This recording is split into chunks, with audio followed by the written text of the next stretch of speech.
পৃষ্ঠা 17। প্রশ্ন 34। রাষ্ট্রবিজ্ঞানের ব্যবহারিক আলোচনার অন্তর্ভুক্ত হল ড্যাশ।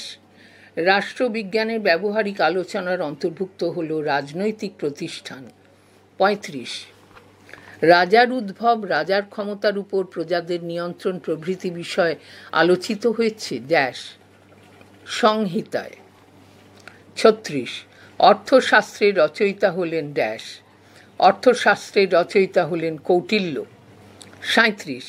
নীতিশাস্ত্র থেকে রাষ্ট্রবিজ্ঞানকে বৈজ্ঞানিক পদ্ধতির সাহায্যে সর্বপ্রথম আলাদা করেন নিকোলো ম্যাকিয়াভেলি। 38। ম্যাকিয়াভেলি রাষ্ট্রবিজ্ঞানকে ড্যাশ মুক্ত করেছেন। ম্যাকিয়াভেলি রাষ্ট্রবিজ্ঞানকে ধর্ম ও নীতিশাস্ত্রের প্রভাব থেকে মুক্ত করেছেন। 39। রাষ্ট্রবিজ্ঞানে উদারনৈতিক ভাবনার একজন তাত্ত্বিক হলেন জন স্টুয়ার্ট মিল। 40। সর্বাধিক সংখ্যক মানুষের সর্বাধিক পরিমাণ হিত সাধন তত্ত্বটি প্রচার করেছিলেন বেনথাম। 41। বেনথামের হিতবাদকে সংশোধন করেন জন স্টুয়ার্ট মিল। 42। 42। রাষ্ট্রবিজ্ঞান একটি বিষয় হিসেবে প্রথম কলম্বিয়া বিশ্ববিদ্যালয়ের শিক্ষাক্রমে স্থান পেয়েছিল। 43। পলিটিক্যাল সায়েন্স কোয়ার্টারলি পত্রিকাটি প্রকাশ করেন মার্কিন যুক্তরাষ্ট্র। 44। আচরণবাদের উদ্ভব হয় 20 শতকে। 45। রাষ্ট্রবিজ্ঞানে পদ্ধতিগত বিপ্লব এনেছে আচরণবাদ। পৃষ্ঠা 18। প্রশ্ন 46। আচরণবাদ হল ড্যাশ। আচরণবাদ হল আচরণ কেন্দ্রিক আলোচনা। 47। আচরণবাদকে রাষ্ট্রবিজ্ঞানের একটি প্রতিবাদী আন্দোলন বলে অভিহিত করেছেন ড্যাশ রবার্ট ডাল। 48। রাষ্ট্রবিজ্ঞানের সম্পূর্ণ মূল্যমান, নিরপেক্ষ ও বাস্তব আলোচনা সম্ভব বলে মনে করেন আচরণবাদীরা। 49। শিকাগো গোষ্ঠীর অন্তর্ভুক্ত আচরণবাদী রাষ্ট্রবিজ্ঞানী হলেন প্লেটো। 50। আবার পড়ছি। শিকাগো গোষ্ঠীর অন্তর্ভুক্ত আচরণবাদী রাষ্ট্রবিজ্ঞানী হলেন ডেভিড ট্রুম্যান।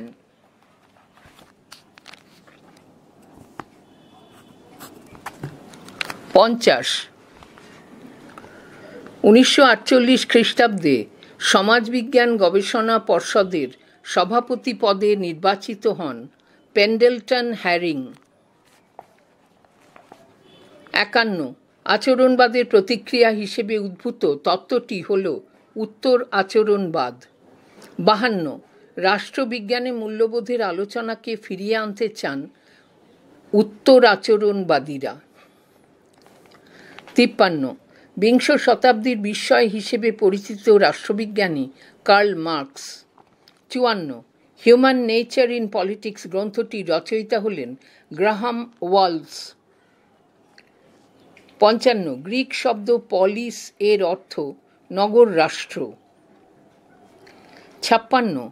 রাজনীতির মূল বিষয় হল ক্ষমতা। 57। ড্যাশ অ্যারিস্টটলকে প্রথম রাজনীতি বিজ্ঞানী হিসেবে অভিহিত করেছেন ম্যাকসি অ্যারিস্টটলকে প্রথম রাজনীতি বিজ্ঞানী হিসেবে অভিহিত করেছেন। পৃষ্ঠা 18। প্রশ্ন 58। যে ব্যক্তি সমাজে বাস করে না সে হয় ভগবান না হয় পশু বলেছেন অ্যারিস্টটল। 59। মানুষ রাজনৈতিক জীব কথাটি বলেছেন অ্যারিস্টটল। 60। রাজনীতির প্রথম বিজ্ঞানসম্মত ব্যাখ্যাকার বলা হয় টমাস হবসকে। 61।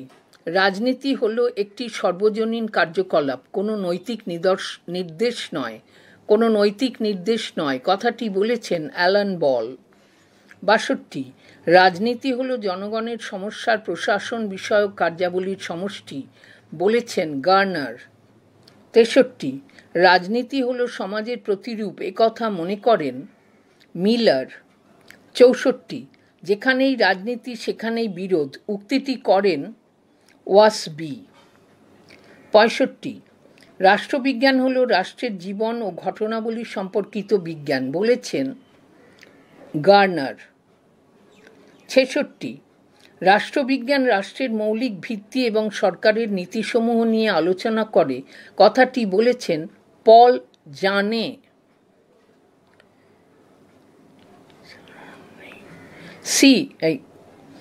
প্রশ্ন 67 রাষ্ট্রবিজ্ঞান হল স্বাধীনতা ও সার্বভৌমিকতার বিজ্ঞান, কথাটি বলেছেন সিলি। 68 রাষ্ট্রবিজ্ঞানের জ্ঞান সুসংবদ্ধ ও শিক্ষা প্রদান যোগ্য, কথাটি বলেছেন বার্কার। 69 রাষ্ট্রবিজ্ঞানে অরাষ্ট্রকেন্দ্রিক আলোচনার একজন অন্যতম ব্যাখ্যাকার হলেন ডেভিড ইস্টন। পৃষ্ঠা 20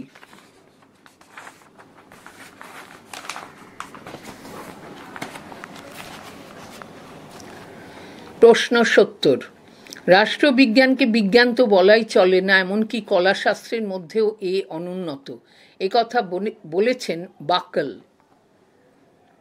71 রাষ্ট্রবিজ্ঞানের সাবেকি ধারার একজন প্রবক্তা হলেন রবার্ট ডাল। 72 রাষ্ট্রবিজ্ঞানের আলোচ্য বিষয় হল রাষ্ট্র ও সরকার, একথা বলেছেন ওয়াসবি। 73 রাষ্ট্রবিজ্ঞান কেবলমাত্র সরকারকে নিয়ে আলোচনা করে, একথা বলেছেন গ্রাহাম ওয়ালস। 74 রাষ্ট্রবিজ্ঞানকে আবহ বিজ্ঞানের সঙ্গে তুলনা করেছেন মেইটল্যান্ড। 75 আধুনিক যুগের দুজন রাষ্ট্রবিজ্ঞানীর নাম নিকোলো ম্যাকিয়াভেলি এবং হ্যারল্ড ল্যাসওয়েল। 76 রাষ্ট্রবিজ্ঞানের সঙ্গে সমাজবিজ্ঞানের সম্পর্ক ইতিবাচক। 77 রাষ্ট্রবিজ্ঞানের তত্ত্বগত আলোচনার অন্তর্ভুক্ত হল আইন প্রণয়ন। 78 কি আছে রাষ্ট্রবিজ্ঞান কেবল তা নিয়েই আলোচনা করে না, কি হওয়া উচিত তাও স্থির করে দেয়, উক্তিটি গেটেলের। 79 রাষ্ট্রকে যা স্পর্শ করে তাই রাষ্ট্রবিজ্ঞান, বলেছেন গার্নার। 80 সংগঠিত রাষ্ট্রের পরিপ্রেক্ষিতে মানব জীবনের আলোচনায় রাষ্ট্রবিজ্ঞান, উক্তিটি করেছেন Bryce. 81 the elements of politics গ্রন্থটির প্রণেতা বার্কার। পৃষ্ঠা 21 প্রশ্ন 82 রাষ্ট্রবিজ্ঞান হল একটি প্রগতিশীল বিজ্ঞান, একথা বলেছেন ব্রাইস। 83 নয়া উদারনীতিবাদ রাজনীতির কেন্দ্রবিন্দু হিসেবে ড্যাশ আলোচ্য করে তোলে। নয়া উদারনীতিবাদ রাজনীতির কেন্দ্রবিন্দু হিসেবে ব্যক্তিকে আলোচ্য করে তোলে।